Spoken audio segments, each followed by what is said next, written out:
amen, amen. Alléluia. Amen. Alléluia. Amen. Alléluia. Amen. La joie du Seigneur est ma force. Est-ce que quelqu'un est en joie ce matin? Ouais. Gloire. Amen. Merci les chantres. On va revenir tout à l'heure pour louer le Seigneur. Dis-lui que tu as le choix ce matin. Amen. La joie du Seigneur est notre force. J'aimerais simplement lire un verset. La Bible nous dit dans le livre de Romains au chapitre 14, verset 17, que le royaume de Dieu ne consiste pas seulement dans le manger et le boire. Le royaume de Dieu, nous sommes toujours dans le royaume. La Bible dit, si quelqu'un a la page peut le crier, le royaume de Dieu. Le royaume de Dieu, c'est la justice, la paix et la joie par le Saint-Esprit. Alléluia.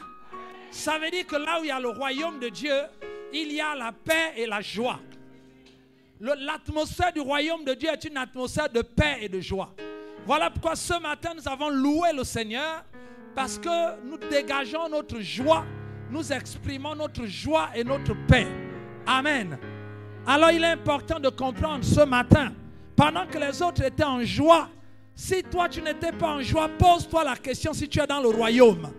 Parce que dans le royaume, c'est la paix. La Bible dit que la définition du royaume de Dieu, c'est la paix et la joie par le Saint-Esprit. Ça veut dire que là où il n'y a pas la paix et là où il n'y a pas la joie, il n'y a pas de royaume. Est-ce que quelqu'un me comprend? Voilà pourquoi manifester sa joie en Christ, manifester sa paix en Christ n'est pas une perte de temps. C'est la manifestation du royaume. Alors quelqu'un peut se dire ce matin, pourquoi ils ont passé plus de temps à chanter, à danser? Parce que nous exprimons notre joie. Ça veut dire que nous manifestons le royaume. Est-ce que quelqu'un peut se lever et acclamer le Seigneur Jésus? Alléluia. Est-ce que tu peux prêcher avec moi ce matin? Alléluia. Lorsque je dis Alléluia, tu réponds Amen. Alléluia. Est-ce que Dieu est présent dans cette salle? Est-ce que Dieu est ici ce matin? Amen. La Bible dit que le royaume de Dieu, c'est la paix et la joie. J'aimerais seulement te dire une définition simple, que la paix, c'est l'absence de guerre. C'est tout. Vous pouvez avoir les définitions philosophiques, tout ce que vous voulez. Ce matin, je nous dis que la paix, c'est l'absence de guerre. Alléluia. La Bible dit que là où il y a le royaume, il n'y a pas de guerre. Ça veut dire que le royaume de Dieu qui est intérieur, il ne doit pas avoir de guerre intérieure. Si quelqu'un est encore en guerre en lui-même, c'est une preuve que le royaume n'est pas encore installé. La Bible dit que le royaume de Dieu, c'est la paix. Amen. C'est pourquoi ce matin, il faut que tu sois en paix avec toi-même. Amen. La paix, c'est l'absence de guerre. C'est-à-dire que la guerre entre la chair et l'esprit est finie en moi. La guerre entre la tentation et le péché est finie. La guerre entre les mauvaises pensées et les bonnes pensées, c'est terminé. La guerre entre les mauvaises actions et les bonnes actions, c'est terminé. Il n'y a plus de guerre. La guerre, il n'y a plus de guerre entre la petite voix qui me dit de faire une chose et la grosse voix qui me dit de faire autre chose. Il n'y a plus de guerre. Il n'y a plus d'hésitation. La Bible dit que lorsque le royaume de Dieu est entré dans notre cœur, il y a la paix. Ça veut dire qu'il n'y a plus de guerre à l'intérieur. Il n'y a plus de guerre à l'intérieur. Quand le royaume de Dieu est présent, on ne se bat pas pour chercher si je dois me fâcher, je ne dois pas me fâcher. Lorsque le royaume de Dieu est présent, on ne camoufle pas la colère. On dit je supporte, je ne veux pas me fâcher. Non, quand le royaume de Dieu est là, la Bible dit qu'il y a la paix. Mon frère, j'aimerais te dire ce matin que s'il n'y a pas de paix en toi, il faut que tu rentres dans le royaume. Parce que le royaume de Dieu, c'est la paix.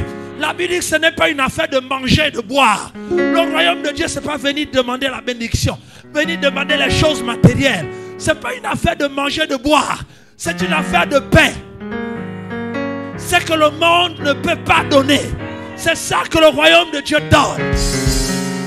Si tu es venu ce matin et te manque la paix, sache que le royaume de Dieu est présent. Tu te demandes pourquoi ils sont si joyeux. Mais c'est parce que nous sommes en paix. Tu as du mal à danser peut-être parce qu'il y a encore une lutte, une bagarre à l'intérieur de toi. Il y a une guerre entre le péché et entre la sanctification. Et tu es là, tu te bats. Lorsque le royaume est présent. Voilà pourquoi Jésus a dit cherchez premièrement le royaume de Dieu. Quand ce royaume est présent, mon frère, la paix vient. La Bible nous dit, c'est Jacques qui nous dit, il dit d'où viennent les querelles. Il dit les querelles et les jalousies, ça vient d'où? Il dit que les querelles et les jalousies, Jacques chapitre 1 verset 1, chapitre 4 verset 1. Il dit que les querelles et les jalousies viennent de la guerre, des membres qui se battent à l'intérieur de nous. Par la convoitise et toutes ces choses se battent à l'intérieur de nous. La Bible dit d'où viennent les querelles, d'où viennent les luttes, d'où viennent les querelles parmi vous. N'est-ce pas de vos passions qui se combattent dans vos membres? La guerre vient, les passions, nos mauvaises passions, nos ambitions, nos choses charnelles enlèvent la paix de Dieu. Les gens viennent à l'église parce qu'ils ont des ambitions. Ils ont ou elles ont des passions. Il y a des passions, il y a des choses qu'on veut avoir.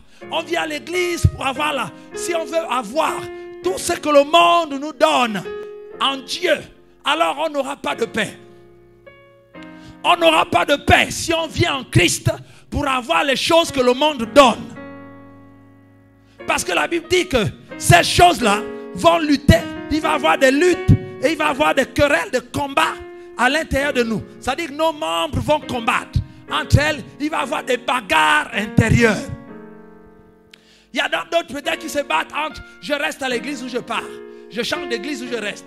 Je repars dans le monde où je reste chrétien. Et on se bat, les membres se battent.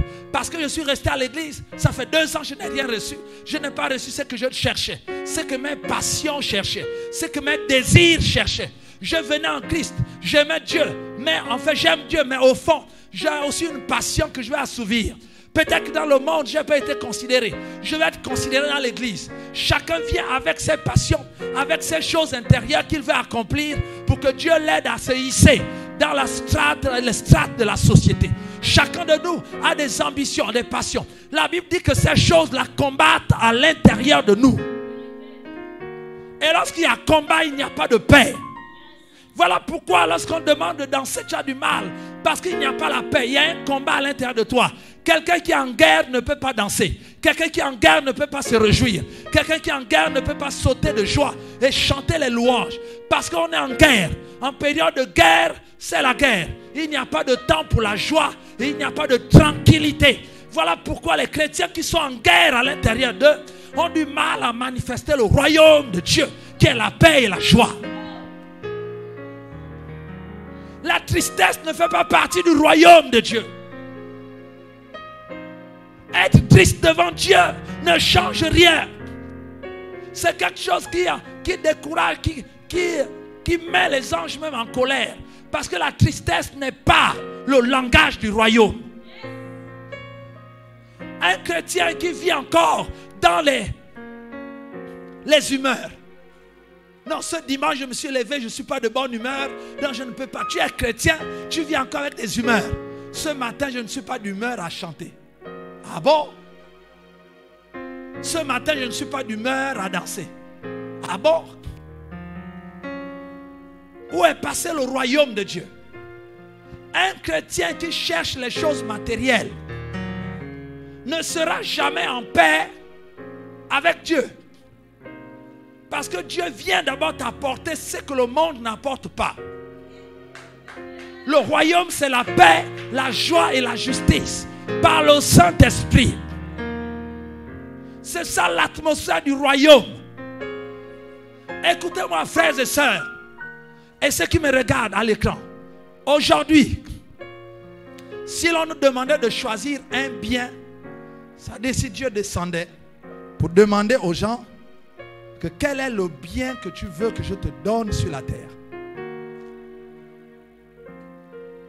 nous répondrions quoi? Dieu dit, ma fille, tu as trop prié. Mon fils, tu as beaucoup prié. Maintenant, je suis descendu pour te faire un bien. Choisis un bien, le bien que tu veux sur cette terre. Je te donne ça tout de suite. Choisis un seul. Tu choisirais quoi? La question est posée, je laisse le temps de répondre. À l'intérieur de vous, que vous choisirez quoi? Parce qu'on prie tellement, on demande tellement de choses à Dieu. Mais si Dieu descendait pour dire, bon écoute, choisis une chose la plus importante de tout ce que tu me demandes, je te donne. Quelle est la chose la plus importante que tu as donnée à Dieu? Imaginons que c'est moi Dieu et c'est maintenant que ça se passe. Il faut répondre. Non, tu as tellement prié. Oh Seigneur, je suis fâché. Oh, je suis triste, je n'ai pas été exaucé. Tu viens à l'église, la tête basse, pour que vraiment les gens voient, les pasteurs voient, pour voir que la soeur est triste, il faut qu'on prie pour elle à la fin du culte. Il y en a même pendant que je prêche là, ils attendent seulement que le culte se termine pour aller expliquer leurs problèmes au pasteur. N'ont pas compris que c'est pendant la louange là que Dieu résout les problèmes.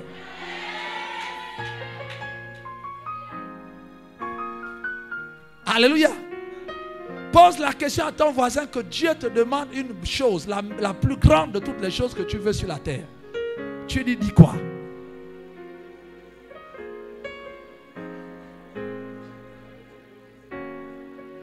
Non, mon frère, ma soeur, vous qui êtes à l'écran, ceux qui sont dehors, répondez à la question. Il faut répondre. Dieu te donne 1 minute, ça dit tout le ciel descend. Dis que je suis descendu pour finir avec tes problèmes et ta situation. Donne-moi le plus grand de tes souhaits. Le plus grand, tout ce que tu me demandes là, c'est bon. Choisis la plus grande de toutes les choses que tu demandes. Tout de suite, tu as ça. C'est quoi? Le royaume n'est pas une chose de la terre.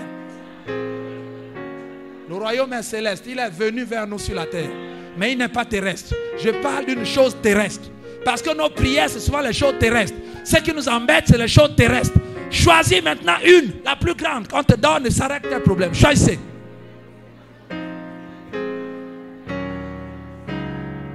Il y a trop de prières. Seigneur, donne-moi. Choisis. Choisis. Dieu te dit de choisir. Choisis.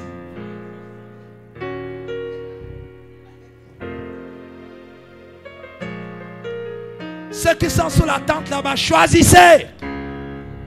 Parce que trop, c'est trop. Dieu va vous donner. Choisissez. C'est quelle affaire les chrétiens sont tristes. Parce que Dieu, il y a des choses qui manquent. Il y a tellement de choses qui manquent dans nos vies. Si on demande de faire la liste, il y en a tellement beaucoup. Il y a beaucoup de choses qui manquent. Oh, Dieu n'a pas encore fait. Dieu n'a pas encore. Aujourd'hui, choisis. Choisis aujourd'hui. Dieu au ciel est fatigué de voir ses enfants tristes à cause des choses. Choisissez. Ce qui vous enlève la paix et la joie. Choisissez maintenant aujourd'hui.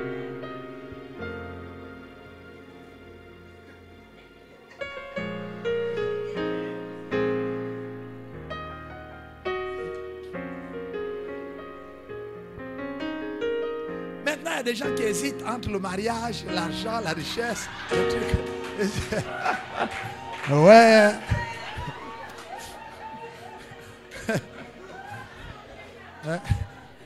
Là, tout d'un coup, ça devient compliqué.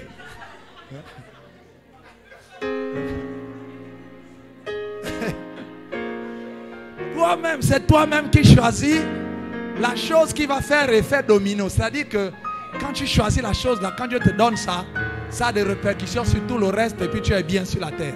Choisis, on règle ça une bonne fois.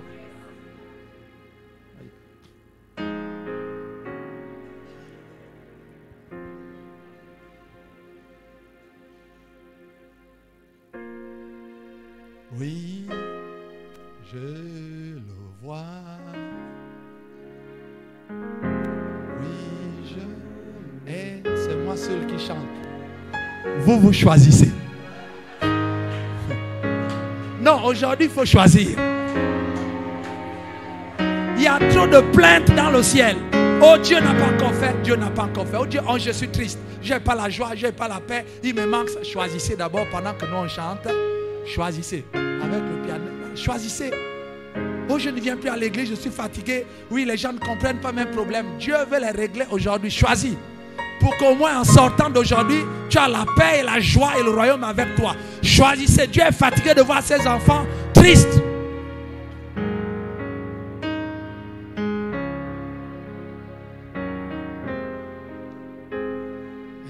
soir, la chose qui t'empêche souvent de venir à l'église, peut-être que c'est ça. Mais tu te rends compte que finalement, il y a une autre chose plus grande. Mais s'il y a une chose plus grande, pourquoi à cause de ça, tu ne venais plus à l'église? S'il y a une autre demande plus grande. Donc tu ne venais pas à l'église pour une demande qui n'était pas grande. Allons-y, continuez à trier dans votre vie les choses. Le mois dernier, tu étais triste parce que tu t'es rendu compte que bientôt tu approches 35 ans, tu n'es pas marié. Tu étais triste. Tu ne répondais plus au téléphone, même prier, tu n'as pas prié. C'est ma Seigneur, merci. Maman, c'était la rébellion a commencé à venir. Mais là, ce matin, tu te rends compte qu'il y a un autre problème plus grand que le mariage. Alors, s'il y a un autre problème plus grand que le mariage, pourquoi tu as fait un mois de tristesse pour un problème qui n'est pas le plus grand?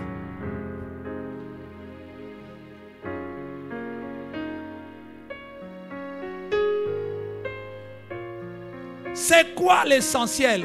Pourquoi les chrétiens ne sont pas en joie et en paix? Alors que la Bible dit que le royaume de Dieu, c'est la paix et la joie. Pourquoi nos noms sont écrits dans le livre de vie et nous n'avons pas la paix et la joie?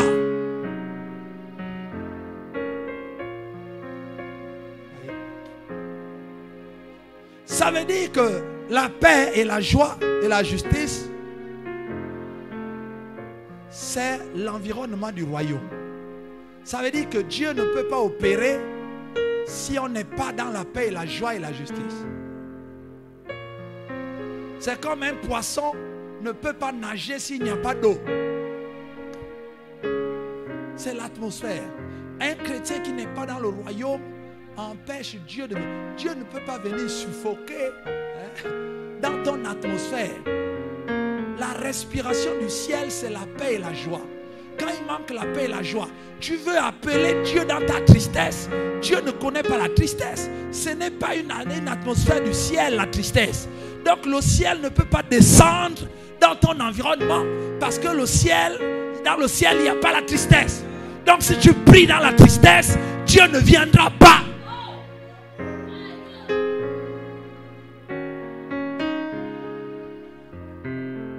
C'est comme me demander moi d'aller régler les problèmes des poissons dans l'eau. Même si j'ai la solution pour les poissons, je n'irai pas dans l'eau parce que ce n'est pas mon atmosphère. Si je vais régler les problèmes des poissons dans l'eau, les poissons vont rester vivants parce que c'est leur atmosphère. Moi qui vais régler ça, je risque de mourir.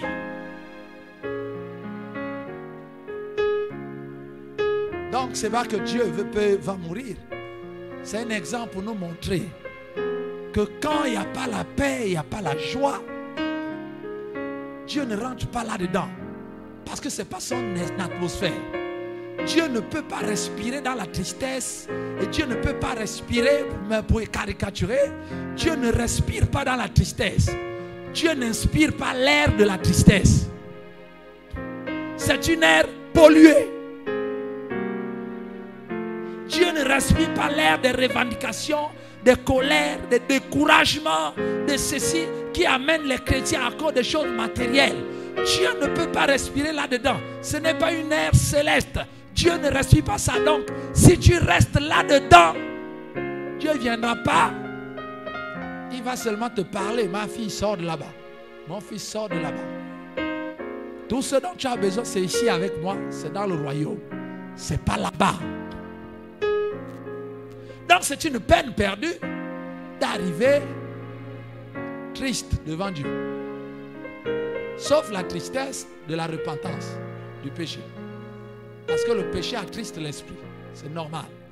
Si je suis triste parce que je reconnais mes transgressions et mon péché est devant moi, j'ai péché contre le ciel et la terre, je reconnais. Ça c'est une tristesse que la Bible dit amène au salut. Pas la tristesse parce que Seigneur, on m'avait dit que tu exauces, mais depuis là, il n'y a rien. Et je suis triste. Et puis on fait semblant. Frère, comment ça va? Ah, ça ira. Mais ça ira comment alors que depuis 2000 ans, Jésus est mort et ça va déjà? Pourquoi chez toi ça ira? C'est parce qu'il y a quelque chose qui ne va pas selon toi.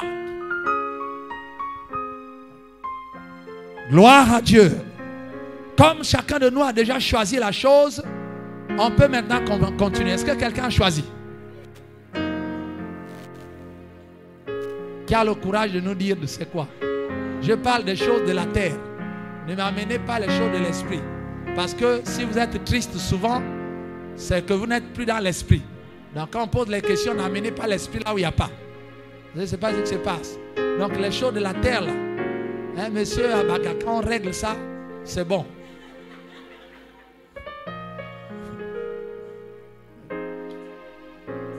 Vous vous rendrez compte que c'est difficile. Au moment où tu veux choisir une chose, il y a une autre qui arrive pour dire que mais normalement, et tu vas tourner là, Dieu risque de repartir entre guillemets. Tu n'auras même pas encore choisi. Parce que tous les problèmes vont se présenter pour dire c'est moi le premier. L'autre dit c'est moi le premier, c'est moi le premier. Et tu vas tourner là à rond pour nous montrer simplement que si tu rentres là-dedans en tant qu'enfant de Dieu, tu ne t'en sortiras jamais. Ça ne sert à rien de rester assis sur le banc en train de faire le triste pour que si Dieu peut me voir, il va comprendre que je ne me suis pas levé pour danser avec les autres parce que mon problème là est grand et donc Dieu va résoudre. Jamais. Ça c'est la chair. Dieu est l'esprit. Dieu a son atmosphère. Amen. Lorsqu'on est en paix avec nous-mêmes, ça veut dire qu'on a accepté de rentrer dans le royaume et il n'y a plus de combat à l'intérieur de moi. Je ne suis plus en train d'hésiter entre deux choses, entre trois choses. Je ne suis plus en train de me demander si Dieu est avec moi, Dieu n'est pas avec moi. Je ne suis plus en train de me demander si les gens m'aiment à l'église, les gens ne m'aiment pas à l'église, etc. Toutes ces choses-là, ça n'a rien à dire. Si tu trouves que les gens ne t'aiment pas à l'église, toi aimes les gens de l'église. Comme ça, les gens de l'église vont apprendre l'amour par toi. Maintenant, toi qui sais aimer, toi qui sais détecter l'amour, toi qui as l'amouromètre, hein, voyez-vous, tu as l'amouromètre et tu détectes l'amour divin. Tu sais détecter quel frère a l'amour, quelle soeur a l'amour, quelle soeur n'a pas l'amour, quel frère n'a pas l'amour. Tu sais à tout moment qui a l'amour, qui n'a pas l'amour. Ça veut dire que toi tu maîtrises l'amour, tu manges l'amour, tu connais l'amour, tu vis dans l'amour de Dieu. Dieu et toi vous êtes ensemble parce que Dieu est amour et il t'a donné l'amouromètre. Donc vous maîtrisez l'amour. Toi qui maîtrises l'amour, pourquoi tu quittes l'église? Apprends-nous l'amour.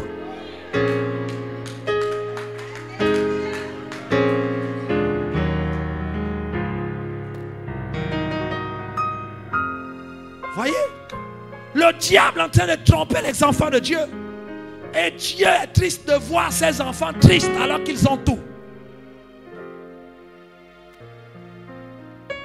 On est là dans la tristesse, le diable nous amène des choses, mais c'est parce qu'il y a des bagarres à l'intérieur de nous. Et les gens ont toujours tendance d'accrocher sur les autres leur propre combat. Les gens accrochent toujours sur les autres leur propre combat. C'est-à-dire qu'au-dedans de lui, il a du mal à aimer les frères. Ce sera lui le premier à dire, oh les gens n'aiment pas les gens. Quels gens n'aiment pas les gens? Les gens aiment les gens. C'est plutôt toi à l'intérieur qui ne t'aime pas. Il y a même des personnes qui ne s'aiment pas seules. C'est-à-dire, sans que quelqu'un lui ait dit quoi que ce soit, lui-même déjà il ne s'aime pas. Le diable a convaincu que toi tu n'es rien, tu n'es pas beau, tu n'es pas belle, tu n'es pas ceci, tu es un vaurien. Donc il vient avec ça à l'église. Donc dès que quelqu'un le regarde seulement, la personne sourit, c'est fini. Ça réveille le fait que lui-même il savait déjà qu'il est laid, il est vilain, il est ceci, il est cela. Donc quand quelqu'un le regarde, il sourit, il conclut directement que c'est parce que je suis vilain. Donc comme lui-même il est convaincu qu'il est vilain, ça n'a rien à voir avec laid. Hein? Mais on l'emploie au Gabon, ce n'est pas la même définition. Mais je l'emploie pour que tout le monde comprenne. Hein? Voilà. Donc c'est dit que comme lui, on lui a toujours dit, depuis le CP1, on disait toujours vilain, vilain, vilain. Donc lui-même il est convaincu, la bataille à l'intérieur de lui, donc il se bat entre accepter qu'il est vilain ou qu'il est beau. Donc ça c'est pas là. Donc il est dans la bataille, ça se bat à l'intérieur de ses pensées, de ses émotions, les blessures et tout ça là. Et quand il arrive à l'église, il voit un frère qui le regarde et qui rit. Automatiquement il dit, le frère là m'a traité de vilain. Le frère t'a traité de vilain comment? Le frère a ri seulement. Il n'a rien dit. Mais comme les batailles intérieures, toi-même, tu n'es pas en paix par rapport à la beauté. Donc tout ce qui va se passer autour de toi, tu vas attribuer ça aux gens. Mais en fait, en réalité, c'est ton propre combat. Non, tu n'as rien fait.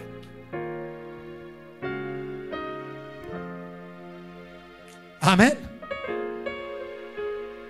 Et c'est là où vous entendez souvent les gens dire, oui, les gens ici, oui, dans la famille, là, les gens ne me respectent pas. Mais qui t'a dit qu'on ne te respecte pas? Oui, on me manque de respect parce que la fois dernière, quand je suis arrivé, tout le monde ne m'a pas salué, ils ont continué à parler, ils ont fait comme si je n'existais pas. Comment ils ont fait comme si tu n'existais pas? Puisque tu es rentré dans la maison, on t'a vu. C'est que tu existes. Le problème, c'est à l'intérieur de toi. C'est toi qui n'es pas convaincu que tu existes devant les autres.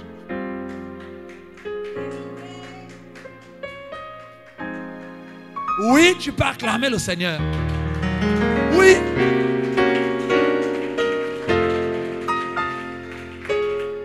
Écoutez, la Bible dit que je suis un prince, je suis un enfant de Dieu. Mon nom est écrit dans le livre de vie. Dieu compte sur moi dans ce Gabon-là pour faire les grandes choses. Donc tout le ciel compte sur moi. Quand je dors, je suis protégé, je suis chouchouté, choyé, je suis par les anges, par le ciel. Dieu demande à ses anges que surveillez-le. On dit, mais Seigneur, il dort. Il dit, même s'il dort, il est tellement important. Surveillez même son sommeil. Vous écrivez tout, je veux avoir tout le rapport sur ça. S'il tourne sur le lit, je veux savoir. S'il ronfle, je veux savoir. Donc les anges sont là. Pendant que je dors, ils notent. Là, le Fils de Dieu s'est retourné du côté gauche. C'est noté 2h55. Le Fils monte au ciel. Dieu dit, ok, c'est bon. Alléluia. Ça, c'est très important. Alors, je suis une personne importante. Que tu me salues, que tu ne me salues pas. Si je te dis bonjour, tu ne réponds pas. Mon frère, ça, ce n'est pas un problème. Moi-même, je sais que j'existe. Je n'ai pas besoin de ton bonjour pour exister. J'existais déjà avant que tu me dises bonjour. Donc, que tu dises ou pas, ça ne me dérange pas. Parce que je sais que j'existe par celui qui vit en moi. Et je ne suis pas n'importe qui. Donc si je te dis bonjour et que tu ne réponds pas, c'est même moi qui ai pitié de toi. J'ai dit pitié de celui-là, il a raté de dire bonjour à un prince. Ça, c'est pas un problème.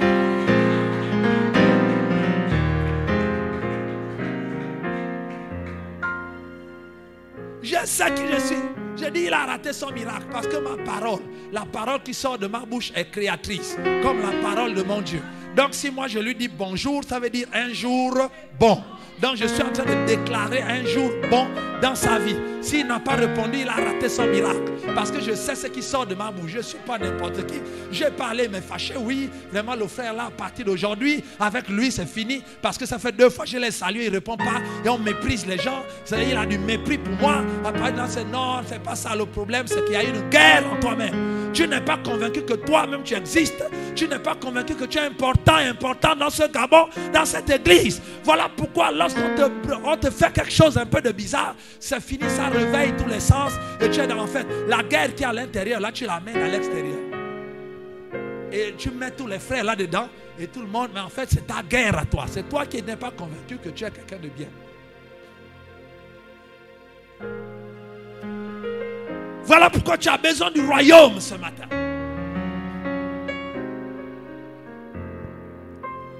Alléluia. C'est quoi cette affaire-là tout le temps? Dès qu'on dit maintenant, on va commencer, on va te mettre devant. Attendez un peu les frères, les sœurs. On prend d'abord le miroir. Hein? Dans le sac de chaque femme, il y a toujours un miroir. Ils sont sous toutes les formes. Rectangulaire, trapézoïdal, circulaire. Il y a toujours des miroirs dans toutes les figures de miroirs. Donc, petite chose, dès qu'on dit, la soeur telle va dire, attendez d'abord, on fouille le sac, on regarde d'abord, machin, tac, tac, tac, tac. Même si ça ne change rien, mais c'est le geste qui compte, apparemment. On relève un peu les cheveux, mais quand tu regardes, rien n'a été relevé. Le geste là, donc c'est juste le geste qui compte pour se rassurer que bon, là on est au point. On va mettre les make-up, on met tous les trucs blanc, jaune, rouge, tout ceci. La peau pèse, vraiment, on sent, on a mis 2, 3, 4 couches de produits. Ça pèse. On sent que vraiment, quand on regarde la vraie beautiful, là c'est vraiment super. Après qu'on arrive au matin de gloire, on dit montrez-vous. Parce que là c'est la réalité de là où Dieu nous a créés. Là il n'y a plus de machin. On voit seulement les noms. Avec les déclarations prophétiques. Fille du roi des rois, princesse des terres, et montrez-vous.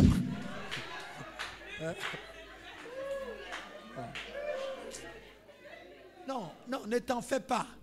Une affaire, tu veux cacher tous les défauts là, ne te fatigue pas à cacher les défauts. En fait, Dieu, même pas Dieu, la chute de Adam et Ève, la chute qui s'est passée là, ça a déformé l'ADN d'Adam. Et Adam nous a donné tous son ADN. Donc, naturellement, tous ceux qui sont nés de la descendance d'Adam ont au moins un défaut. Parce que l'homme n'est plus parfait comme Dieu l'avait créé. Le problème, c'est que ton défaut est caché sous les habits. Donc, ne pense pas que tu es le plus beau. Parce qu'il y a forcément un défaut. On n'a pas besoin de prophéter. Il faut seulement regarder Adam. On comprend qu'il n'y a aucun être humain qui n'a pas de défaut. Toi-même, tu sais la partie de ton corps que tu n'aimes pas. Donc, ne nous fatigue pas en disant que les autres sont moins beaux. Et puis, toi-même, tu sais quand tu te mets devant le miroir, il y a quelque chose que tu ne trouves pas clair aussi. Tu as l'avantage parce que c'est caché dans les habits. Bon, pour les autres, c'est sur le front. Parfois, le front un peu dépassé. La nuque, là-bas, tout ça, là, c'est bon. Ok, ça, c'est visible.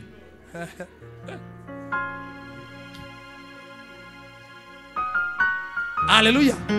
Donc, mon frère, si tu as un front, ne cache pas avec la nuque. Ne cache pas avec les cheveux. Hein? Gardez les touffes, faire les curls. Non, non, non. Mais à ras, même si on voit qu'il y a un peu un surmontage voilà, derrière qui déplace un peu le centre de gravité, c'est pas grave. Ça prouve que tu es hors norme. Hein? Ça veut dire que ton cerveau est plus développé que les nôtres et les autres qui ont les petites têtes. Donc tu es fait pour réfléchir 2 fois plus que les autres. Voilà pourquoi Dieu t'a ajouté un peu de nuque. Donc c'est pour que tu sois le meilleur dans le Gabon. C'est pas pour que tu sois triste et que tu sois honteux. N'aie pas honte de ta nuque et de ta tête. C'est avec ça que tu vas réussir.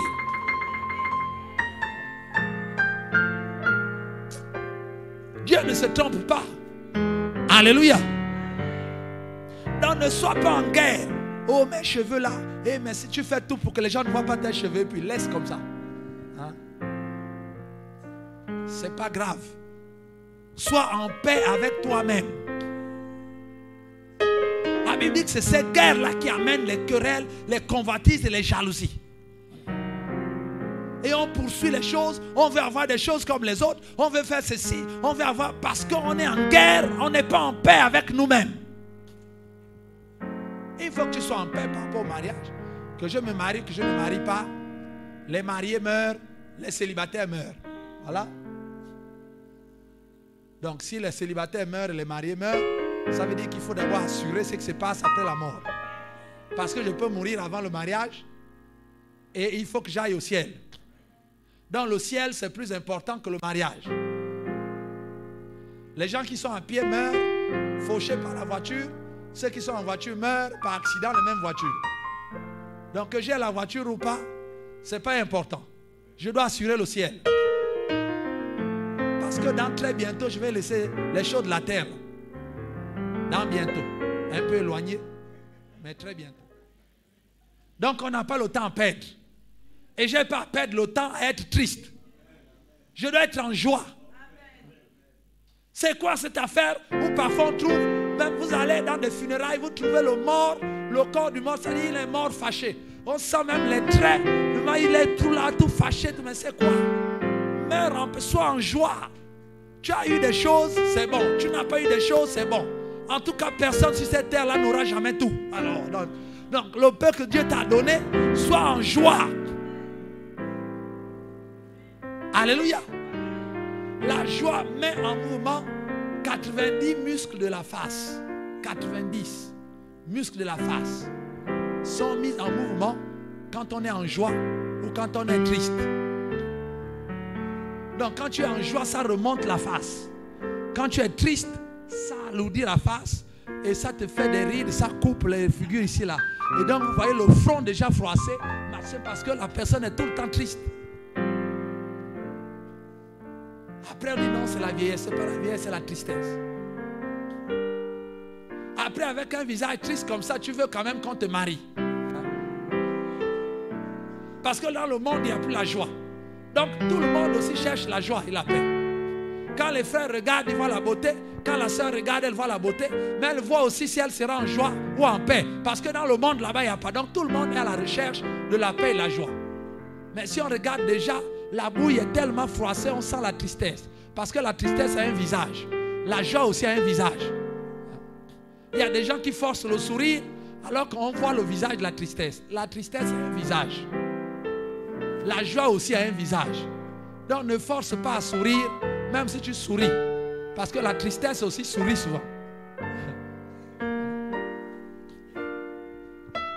Alléluia. Il faut être en paix avec toi-même. Le Seigneur fera ce qu'il a dit qu'il fera. Et même si le Seigneur ne fait pas, il a déjà fait une plus grande chose pour moi. Ce qui m'a sauvé. Gloire à Jésus, la paix. La paix à l'intérieur de nous. Lorsque nous avons la paix, c'est là où Hébreux chapitre 12 nous dit, recherchez la paix. Verset 14, Hébreux 12, 14. Recherchez la paix et la sanctification avec tous, la paix avec tous et la sanctification sans laquelle personne ne verra Dieu. Voilà.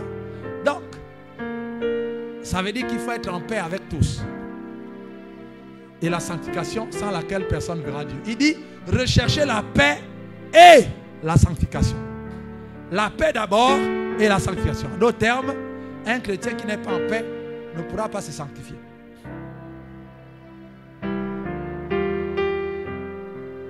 Se sanctifier, c'est le fait de se séparer du monde. Mais tu ne peux pas te séparer du monde si les choses du monde font encore la guerre en toi.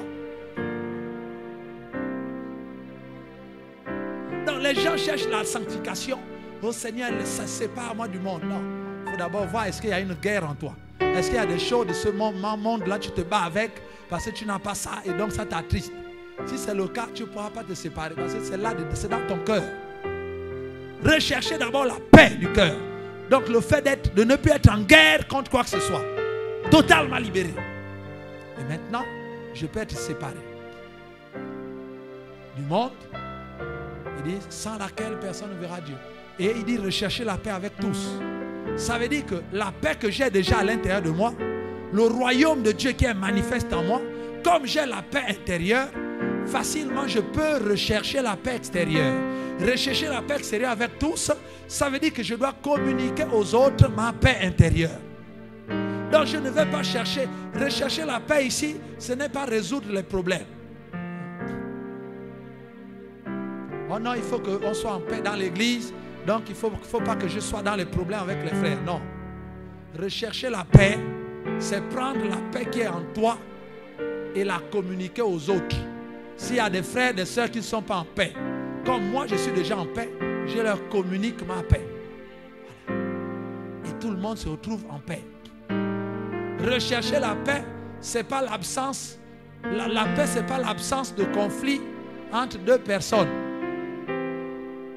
Parce qu'il peut ne pas avoir de conflit entre deux personnes, mais il y a ce qu'on appelle des guerres froides. C'est-à-dire que les deux ont les mêmes armes et ils savent que si elles dégainent ces armes-là, ça risque de détruire l'église. C'est Hiroshima, c'est compliqué. Donc pour ne pas détruire l'œuvre de Dieu, on préfère ne pas parler puisqu'on m'a mis responsable. Et nous sommes deux responsables. Si on se bat là dans l'église, ça risque de détruire l'église. Alors pour garder l'œuvre de Dieu, donc il faut qu'on enterre la hache de guerre. Mais en fait, il n'y a pas la paix. Mais il y a attente, il y a négociation, pour ne pas gaspiller l'œuvre de Dieu. Mais je pense toujours que toi tu es un faux. Mais bon, ça s'arrête là. De peur pour l'œuvre de Dieu. Qu'on ne dise pas que dans l'église là c'est moi qui ai mené le désordre. Mais je ne ferai rien. Sauf que je sais que je pense de toi là. Je le pense. Et on reste comme ça dans l'église. Et les frères et sœurs qui sont en guerre froide se reconnaissent. Quand l'une rentre par là, l'autre rentre par ici. Quand l'une vient danser devant, l'autre reste là-bas. Quand l'autre repart à sa place, et l'autre arrive.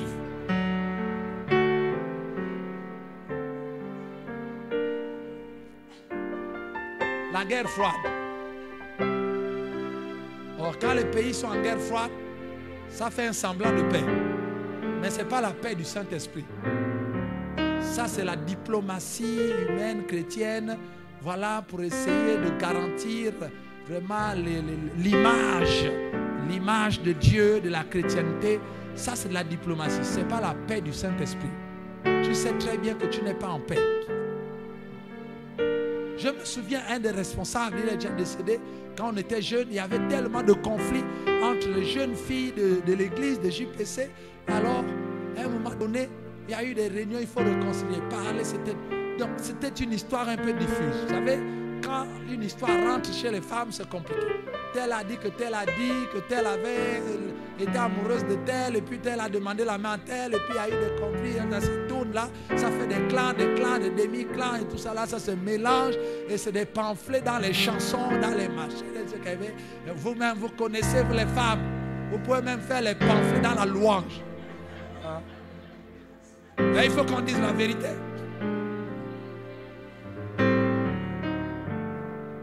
Donc, ben, il les a toutes pris. On a dit, bon, écoutez, il a dit, on va régler ça une bonne fois pour toutes. Il a fait la liste, il a appelé toutes les sœurs en Christ. Il les a prises, il a enfermé dans une maison, il a mis le cadenas. Il a dit, vous réglez tout là-bas. Vous vous battez là-bas, vous vous réconciliez là-bas, vous priez là-bas, vous lisez la Bible là-bas. Je n'ouvre cette porte que si vous êtes en paix.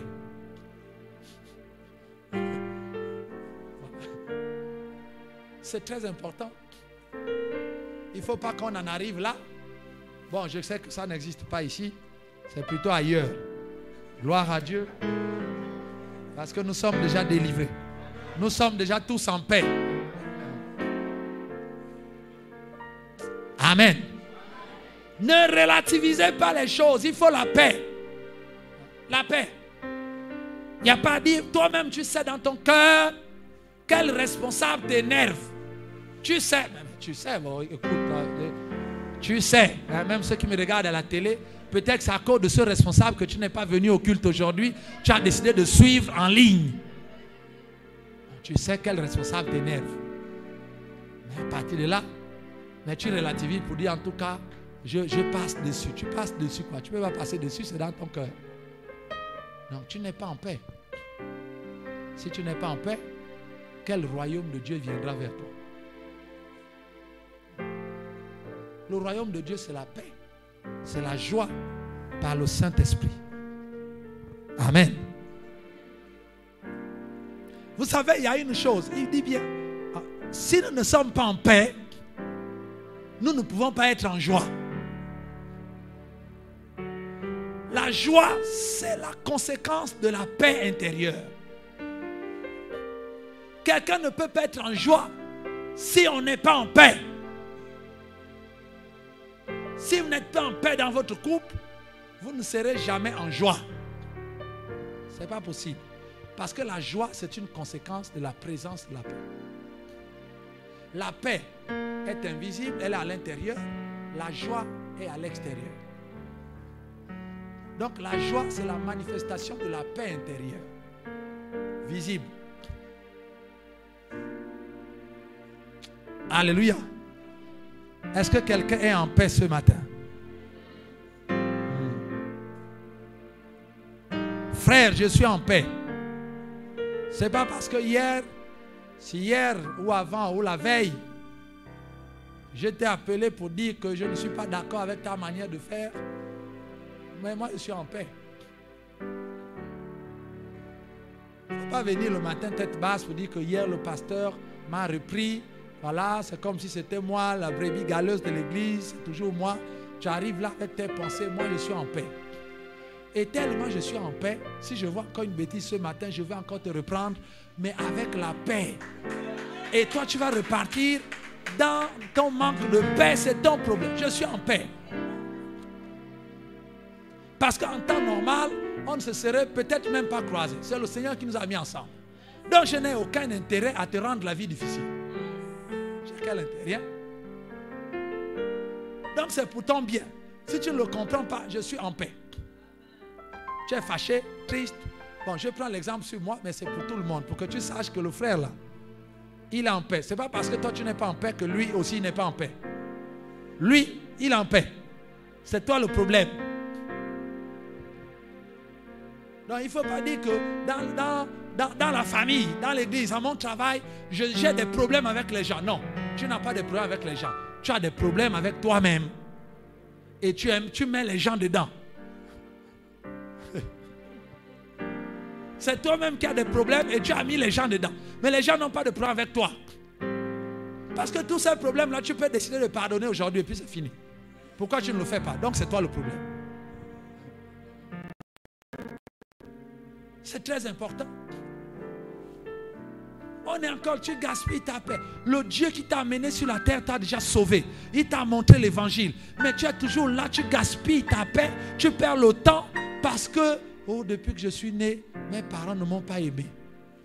Donc jusqu'à présent, ça fait 40 ans, tu poursuis encore l'amour des parents. Alors que toi-même, tu es déjà parent.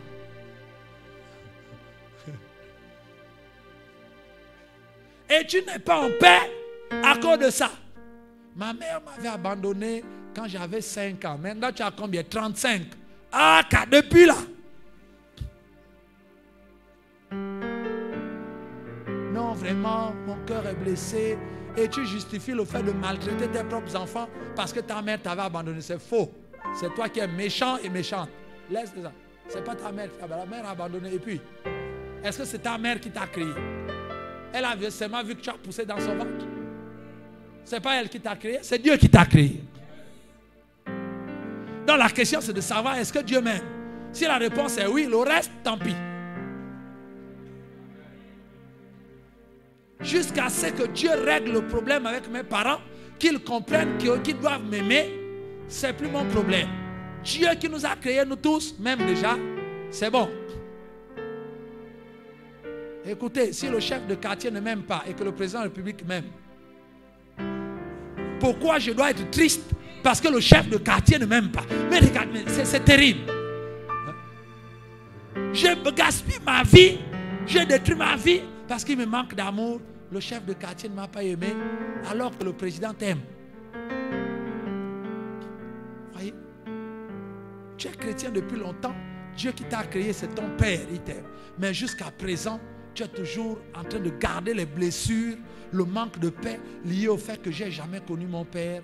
Vraiment, il avait fait avec ma mère, après il est parti, il nous a abandonnés. Jusqu'à présent, je le cherche. Okay. D'accord? Continue à chercher. La Bible dit que celui qui cherche, trouve. Donc tu trouveras, cherche. C'est pas mauvais, cherche, tu vas trouver. Mais tu n'auras pas de paix et tu n'as pas la paix à cause de ça. Mais écoute mon frère, quand je comprends l'évangile, je comprends clairement. Il y a des gens qui sont rentrés dans la prostitution, dans les relations bizarres, parce que les jeunes filles, oh non, je cherche l'amour d'un père, voilà pourquoi je vais avec les hommes plus âgés que moi. Il faut arrêter ça. C'est quoi ce désordre? Non? C'est une tromperie du diable. En Christ, dès que tu as trouvé le vrai Père, les choses se règlent. En attendant, c'est mon vrai Père qui va maintenant régler le problème avec mon Père passager qui est là, qui ne comprend pas.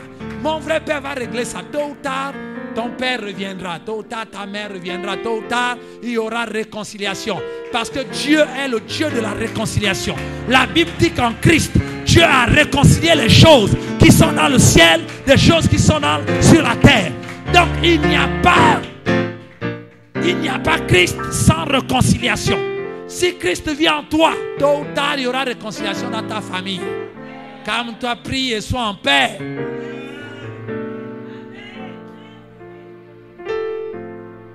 Sois en paix. Sois en paix. Et de toutes les façons, c'est Dieu qui m'a envoyé sur la terre. Donc, moi, ce qui m'importe, c'est que je suis déjà arrivé. Quand le facteur, le monsieur de la poste vient déposer les colis, la manière dont il dépose le colis, ce n'est pas ça qui est important. Pour moi, ce qui est intéressant, c'est que le colis est arrivé. Donc, le facteur peut jeter le journal en passant. Il peut balancer le carton. Ce qui est important, c'est que le carton est arrivé là où il doit arriver. La manière dont mes parents m'ont amené sur la terre, que ce soit en bien ou dans le désordre, maintenant que je suis en Christ, je comprends que l'essentiel, c'était que j'arrive. Donc, qu'il m'ait conçu dans le désordre, dans les problèmes, dans les séparations, même si on sait, je n'ai jamais vu, ce qui est important, c'est que j'ai compris que Dieu voulait que j'arrive sur la terre. Donc, je suis arrivé. Amen. Vous savez, quand vous faites un voyage, et que le voyage est difficile parce que le véhicule n'est pas bon, vous boudez dans le véhicule. Si vous prenez un clando où on voit le sol quand ça roule, vous voyez comment la route passe. Et quand vous fermez la portière, il y a un son là, ça fait paf. Donc, ce n'est pas fermé. Et après, le monsieur prend une barre de fer, il bloque. Voilà. Et donc, tu es là-dedans et vous roulez comme ça. Donc, là, souvent, on se fâche avec lui. On boude, on se fâche. On menace même que je ne vais pas te payer. Si je n'arrive pas, ce n'est pas normal. Il faut arranger le véhicule. Il faut faire ceci. Pendant ce temps que tu te fâches là, vous parlez, lui conduit seulement. Tu avances quand même vers ta maison. Voilà. Donc quand tu arrives, tu descends, vous vous chamaillez. Je paye, je ne paye pas. Je donne 500, non 1000 francs, vous chamaillez tout. Et après il part. Une fois il est parti. Est-ce que tu prends encore le problème là pour amener dans ta maison? Que tu arrives dans ta maison, tu es triste, tu ne manges plus, tu ne dors plus, parce que le taximan t'a mal amené. Il y a des choses qu'on fait sur la terre, le diable nous convainc de choses, dans le ciel ça paraît insensé, on dit mais ils sont devenus fous comment? Comment tu vas gaspiller ta vie sur terre? Sur la base que mes parents ne m'ont pas bien aimé, c'est à cause de mes... Mais les parents là c'était un véhicule. Dieu t'a mis dans leur voiture pour dire amenez-moi cet homme-là, cette femme-là sur la terre. Ils t'ont conduit, ils ont mal fait, ils t'ont mal éduqué, ils n'avaient pas l'argent, ils ne t'ont pas aimé, ils t'ont brimé, ils t'ont tapé, ils ont tout fait. Ça c'est dans la voiture. Maintenant que tu es arrivé, tu es sorti de la voiture, Dieu dit maintenant, vis. Et tu prends ta vie, tu colles au comportement de ton père. Mon père était ivrogne, voilà, il ne nous a pas aimés, c'est pourquoi je n'ai pas réussi dans mes études. Tu es sûr? Ça paraît insensé que tu es déjà arrivé. Au lieu de faire ce que Dieu t'a dit de faire, tu prends ta vie, tu colles à la vie de ta mère. Et tu justifies tous tes problèmes par ta mère. Oui, ma mère, elle ne m'avait pas aimé. Oui, elle m'avait blessé quand j'étais jeune. Elle m'avait abandonné chez mon oncle. Elle ne m'aime pas. Voilà pourquoi aujourd'hui j'ai du mal à vivre. Je ne sais si c'est là. Ah bon? Mais ta mère, ce n'était qu'un véhicule de transport. C'est lui qui t'a mis là-dedans. C'était Dieu. C'est lui qui a payé la destination. C'est Dieu. Les parents t'ont transporté, on t'a déposé. À toi maintenant de te débrouiller. Tu ne peux pas rester là au bord de la route pour dire je ne bouge plus. Pourquoi? Parce que j'ai pris un clando qui n'était pas bien. Et donc comme vraiment j'avais mal au corps dans le clando, on était serré. C'est pourquoi là on m'a laissé là, je ne bouge plus. Parce que je manifeste. Je suis contre. Aime tes parents, ils t'ont amené quand même. C'est vrai, la voiture n'était pas bien, on a changé les roues en passant, on a perdu du temps, oui, mais tu es quand même arrivé. Il faut leur dire merci. Parce que ce n'était pas aussi facile de t'amener. Amen. Est-ce que quelqu'un est en paix ce matin? Gloire à Jésus. La Bible nous dit, la question que je nous ai posée, en fait, il y a une réponse simple. La chose la plus importante sur cette terre-là, c'est quoi? C'est... Non, pas la paix de Dieu. La paix de Dieu est spirituelle. C'est l'appel. Non, pas l'appel. La paix. La paix aussi est spirituelle. Personne n'a jamais vu la paix. Nous la vivons seulement. La joie, pareil. Ce sont les fruits de l'esprit.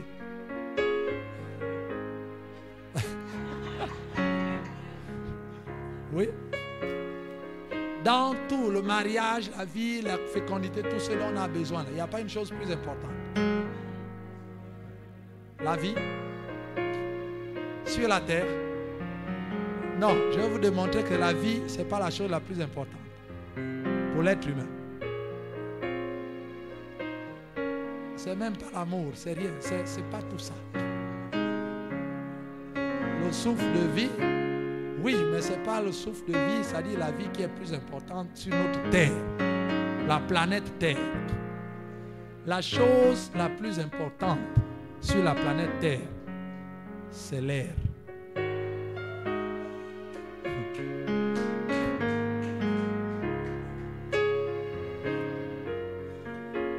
C'est notre air, l'oxygène, azote, dioxyde de carbone. Sans ça, il n'y a pas de terre. Sans ça, il n'y a pas de vie. Sans l'air là, même Jésus ne peut pas te sauver parce que tu ne serais pas là.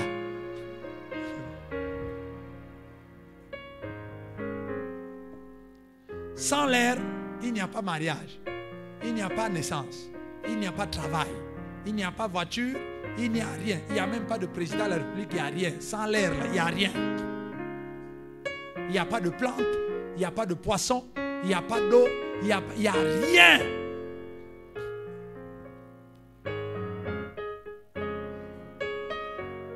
Tout ce que nous demandons à Dieu, là, qu'il nous donne sur la terre, dépend d'abord de la présence de l'air. S'il n'y a pas d'air, Dieu va te donner la voiture pour faire quoi? Déjà, toi-même, tu ne seras pas là. S'il n'y a pas l'air, tu n'as pas de maison, tu n'as pas de lit, tu n'as pas de bien, tu n'as pas... S'il n'y a pas l'air, il n'y a pas de banque. Combien de personnes, chaque matin, remercient Dieu pour l'air? On pense que c'est naturel, c'est normal, c'est pas non, c'est de l'ingratitude. Te voilà en train de maudire Dieu, être triste, parce qu'il n'y a pas le mariage, il n'y a pas le travail. Alors que tu t'es réveillé vivant. Il y a des gens où Dieu a décidé que toi là, mon air ne rentre plus chez toi. Et il est mort. Quand on dit il rend le souffle, il rend l'air, ça ne marche plus. Voilà, nous maudissons parfois Dieu. Seigneur, il me manque ça, il me manque ça, il me manque. Personne ne pense. Nous, avant que je ne donne la réponse, personne ne pensait que c'était ça la chose la plus importante. Donc, Dieu n'a pas donné l'argent, je ne viens plus à l'église, je ne prie plus, je ne lis plus la Bible. Mais pendant que tu fais tout ça là, tu oublies que tu respires. Et si tu respires, c'est parce que Dieu veut.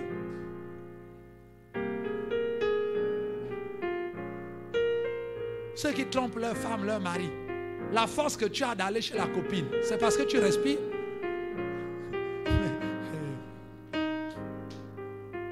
Nous sommes venus à l'église là, c'est parce que nous respirons. Nous avons chanté, dansé parce qu'il y a l'air.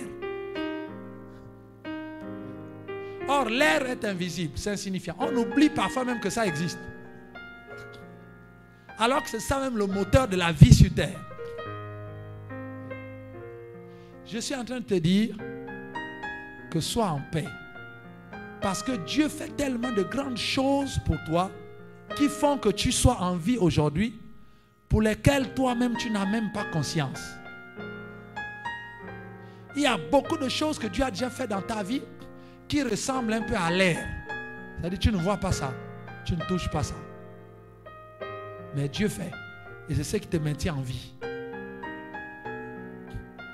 Tu as oublié qu'un jour tu as pris le taxi, Tu es arrivé chez toi au boulot tranquillement. En passant, il y avait un taxi qui a fait l'accident, il y avait des morts. Mais tu as oublié que le taxi qui a fait des morts là est passé devant toi. Et quelque chose t'a dit, ne l'arrête pas.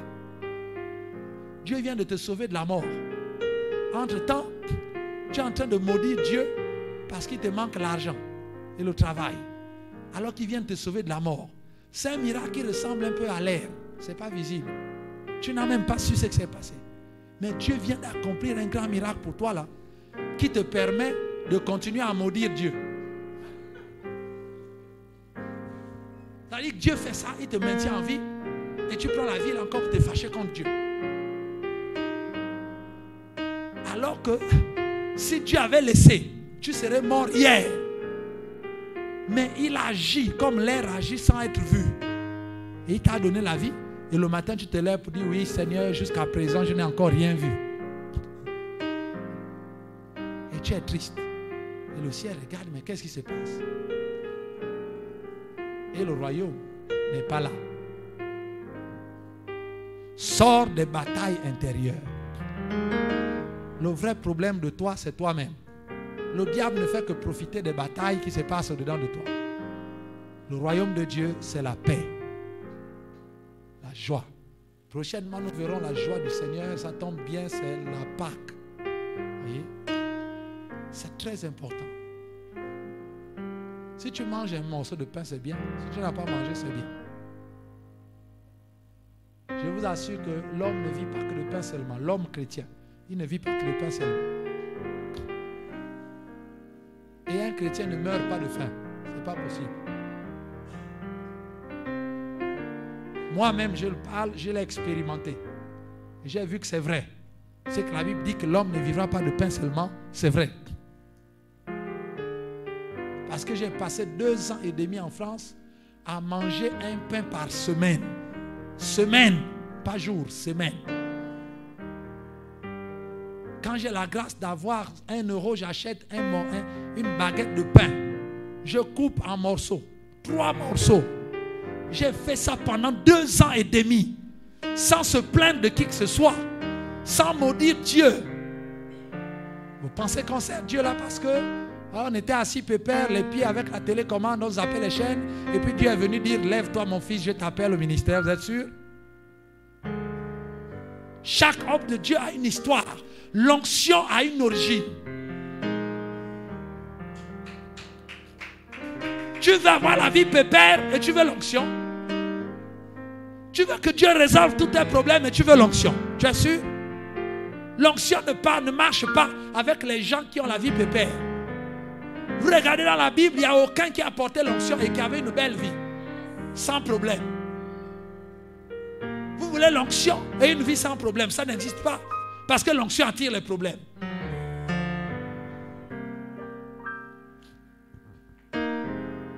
C'est très important.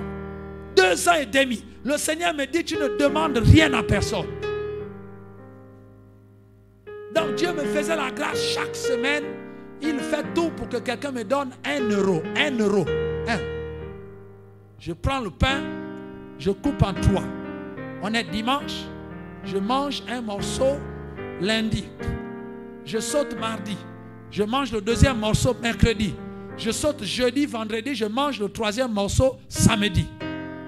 Je saute dimanche et dimanche je vais au culte. Je joue à la guitare, je fais le culte comme tout le monde. Et Dieu s'arrangeait. Le même dimanche là, quelqu'un me donne encore 1 euro. 1.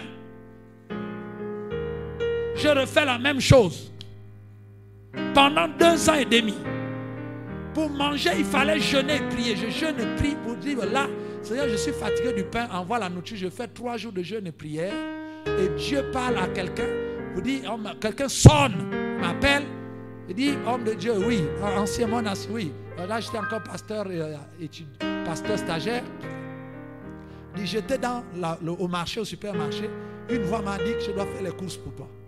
Quand j'ouvre, il a un gros sachet. Quand je prends tout ce qu'il a payé, j'amène.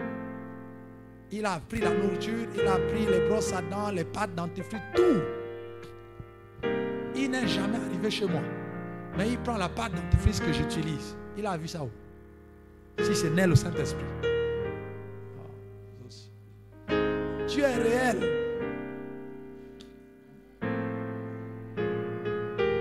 Voilà comment les choses. Mais ça ne veut pas dire que le diable m'a laissé tranquille. Il y avait les tentations. Je me lève un jour dans la faim, fatigué. Les mollets font mal parce qu'il manque du sucre. Je marche, je vais pour prendre le bus. Le Saint-Esprit me dit, après toi, parce que tu vas être tenté ce matin. Je dis, oh, ça c'est quel encore arrière de moi, Satan. Je monte dans le bus, il y a une femme qui crie, jeune fille, belle, très belle, vraiment venant des îles. Donc vous comprenez que c'est un mélange de blanc et de noir. Donc, ni blanche, ni noire.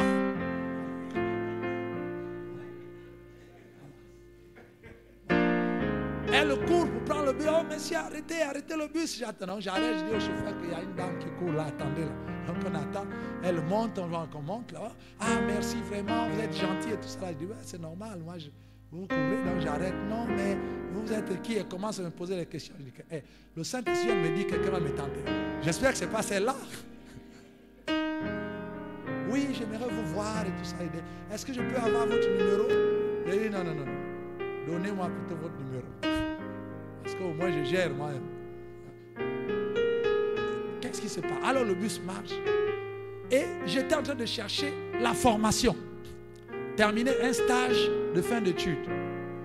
Alors elle me dit, jeune fille, tranquille, elle dit que non. Elle travaille à la mairie. Je travaille avec Alain Juppé. Je suis à la mairie. Je m'occupe du département environnement. Je dis, environnement, j'ai besoin d'un stage en environnement. J'ai dit, donc vous faites des stages d'abord. Il n'y a pas de problème. Si vous voulez, même aujourd'hui, je peux signer. Ah bon? Oui. Ça devient intéressant. Voilà. Et on passe, le bus l'amène jusqu'à la mairie. Et pendant qu'on sillonne, elle me montre ses affaires. C'était une jeune fille de 25 ans. Comme le diable a montré à Jésus, c'est le royaume.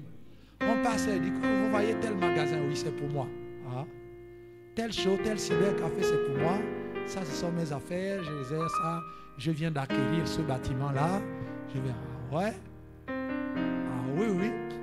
Le diable commence à me dire que là, ça devient intéressant. Tous tes problèmes sont réglés. Manger le pain tous les jours, là, quand même.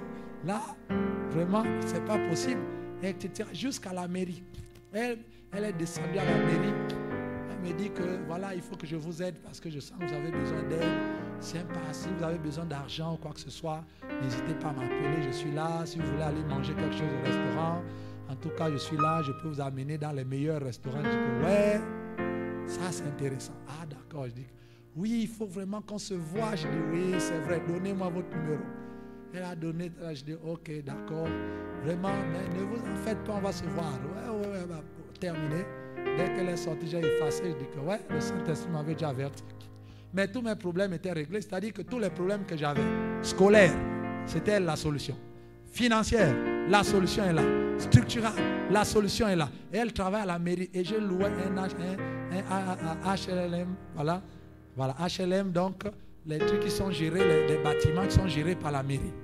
Donc elle pouvait même me faire annuler mes factures là-bas, je ne paye plus la maison, tout. Vraiment, le diable a bien calculé. Et en plus, elle était belle. Bon, pas plus belle que ma femme.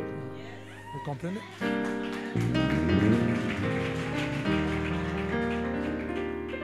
Parce qu'il faut toujours équilibrer, sinon mon témoignage peut me causer des problèmes. C'est très important. Alléluia. Donc c'est très important, frère. Tu peux le faire, tu peux résister. Ce n'était pas un hasard que quand le prophète Fletcher revient des États-Unis, il ne connaît personne. Le premier jour, il commence à prêcher. Il s'arrête. Il dit, il y a un évangéliste ici qui s'appelle Victor Boumono. C'est qui? Je me lève. Aujourd'hui. Dieu m'a localisé. Ouais. Dieu m'a localisé, c'est parce que je lui ai fait honneur. Je ne suis pas tombé. J'ai résisté. J'ai obéi. J'ai accepté de manger le pain pendant 2 ans et demi avec joie et dans la paix. Je n'ai pas prié pour que Dieu me localise. Continuez à prier pour que Dieu vous localise. Les gens, oui, vraiment, Dieu t'a vu aujourd'hui. Non, ce n'est pas que Dieu m'a vu aujourd'hui. Dieu me fait honneur parce que je lui ai fait honneur. Et c'est là où le ministère commence. Où un prophète américain commence à raconter ma vie depuis mon village à Mukumbi. Et il cite nom par nom.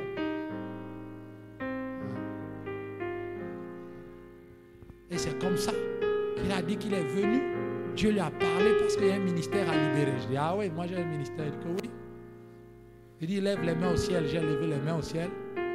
Il dit, bon, c'est à l'église, c'était moi qui faisais tomber les gens, donc je suis là tout tranquille. Il dit, bon, il dit, lève les mains au ciel. Il dit, maintenant, receive now. Je dis, ah, ça c'est simple. Je vois comment mes pieds décollent. Tout d'un coup, je me sens léger, je me retrouve dans l'air. Je dis, mais qu'est-ce qui se passe? Je suis projeté au moins à 5 mètres par la puissance de l'esprit. C'est avec la même puissance que je prêche. Vous voulez la gloire de Dieu? Il faut être en paix, vivre la vie de Dieu. On ne se fâche pas contre Dieu. Il faut honorer Dieu. Il faut être en paix. Que les choses marchent, que ça ne marche pas. Dieu a déjà fixé un jour. Dieu ne peut pas te laisser souffrir. Il a déjà fixé un jour. Toi, sois en paix. Résiste à Satan. Résiste aux tentations. Ne te fâche pas contre Dieu. Il a prévu. Non, Dieu te connaît mieux que toi-même. Il a déjà prévu. Toi, sois en paix. Car le royaume de Dieu, c'est la paix par le Saint-Esprit. Et tous ceux qui sont en paix, laisse-le Dieu les remplir. Mon frère, j'aimerais que tu te lèves, nous allons prier. Dis simplement merci à Dieu. Merci à Dieu. Nous entrons dans une dimension nouvelle. Sois en paix avec toi-même. Ne laisse pas la guerre de tentation, la guerre de combattre, les choses qui te manquent dans ta vie. Ne laisse pas ces choses faire la guerre à ton âme. Pierre dit que ces choses font la guerre à notre âme. L'âme n'est plus en paix. Et quand il n'y a pas la paix, Dieu a du mal à opérer. Voilà pourquoi il a dit dans Jean, chapitre 14, il a dit, je vous donne ma paix. Pas comme le monde la donne. Dieu donne sa paix par la parole, par l'obéissance. Le monde nous donne la paix par les biens matériels. Mais non, les biens matériels ne nous donnent pas la paix du cœur. Ça te donne seulement la tranquillité physique. Mais ton cœur est toujours en guerre. La paix de Dieu vient finir à arrêter toute guerre à l'intérieur de toi. Et Dieu vit en paix. Et Dieu est à l'aise. Et ta figure est mieux. Dieu est dans la joie. Tout marche. Dieu résiste mieux aux tentations. Tu n'es plus triste. Tu n'es plus en colère contre le monde entier. Tu n'es plus en colère contre la famille. Tu n'es plus en colère contre l'église. Tu es en paix. Et quand la paix de Dieu est là, le Saint-Esprit agit. Et le royaume de Dieu est en mouvement. Sans le royaume, il n'y a rien. Et le royaume opère par la paix. Quelqu'un a-t-il besoin de la paix ce matin? J'aimerais t'inviter à lever la main là où tu es. Dis, Seigneur, je